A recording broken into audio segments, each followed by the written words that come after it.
Imagine a time capsule of a ship, a relic that witnessed opulence and disaster all within days. Stay with us till the end.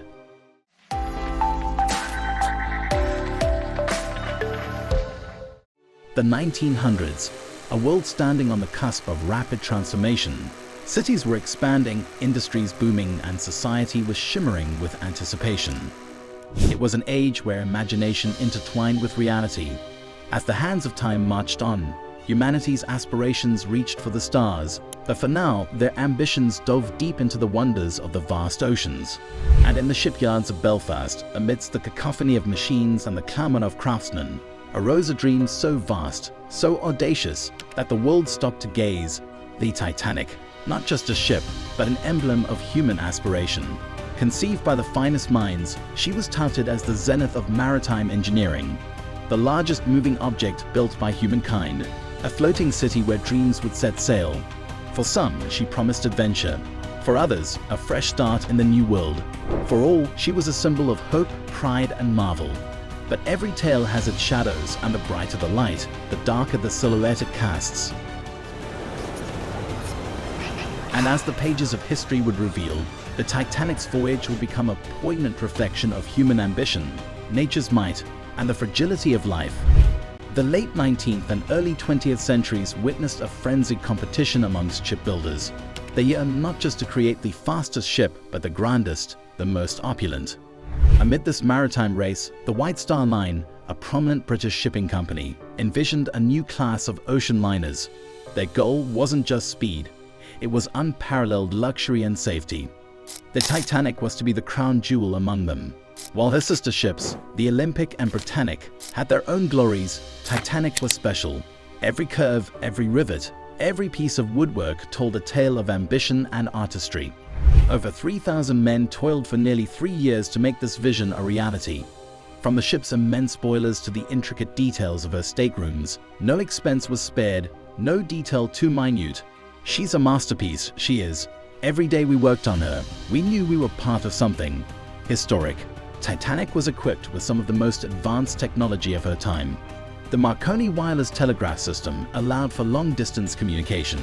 She boasted a double-bottomed hull and watertight compartments, which many believe rendered her unsinkable. On May 31, 1911, the Titanic was launched. As she slid into the water for the first time, the world watched with bated breath, hearts swelling with pride. It was not just a ship, but a symbol of human achievement, embodying hopes, dreams, and the indomitable spirit of an era. The night of April 14, 1912 started like any other on the Titanic. The ship's interiors sparkled under electric lights, the promise of the new world ahead uplifting spirits. For many aboard, the journey was a transition to new dreams and aspirations. Immigrants seeking a fresh start in America, and the elite traveling in opulence all shared the decks.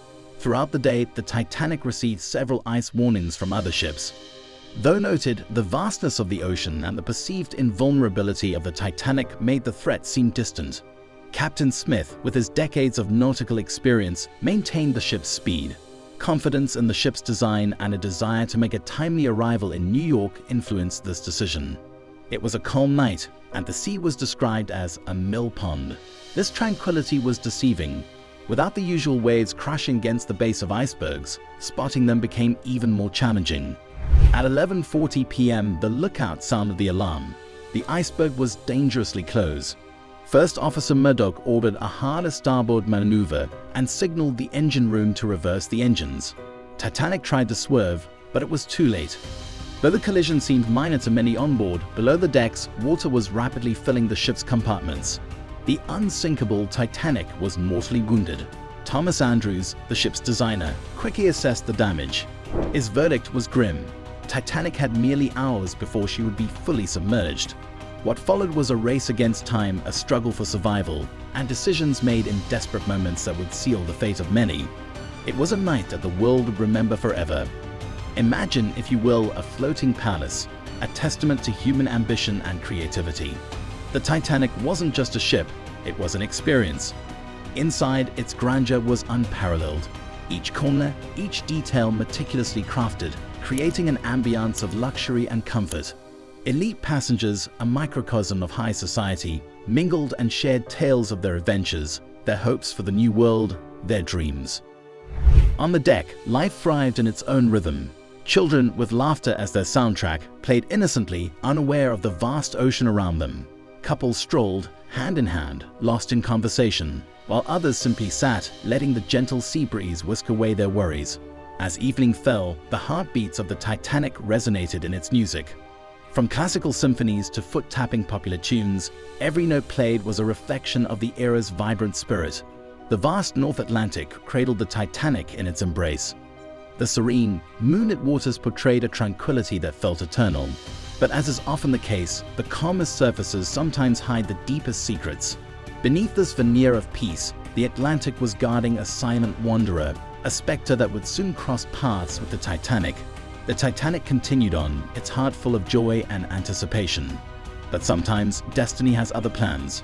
Throughout its journey, the airwaves carried urgent whispers to the Titanic, with each message more urgent than the last. These were iceberg warnings, critical alerts from nearby vessels about the looming dangers of the North Atlantic. But within the heart of this colossal vessel, a sense of invincibility overshadowed these cautionary messages. The magnitude of the risk was either misunderstood or gravely underestimated. The Titanic continued its steadfast journey, racing against time and towards destiny. And then, on that fateful night of April 14th, as many aboard dreamt of their futures in a new world, destiny took a chilling turn. The Titanic, in its majestic might, collided with an iceberg. But it wasn't the visible ice that was the true threat.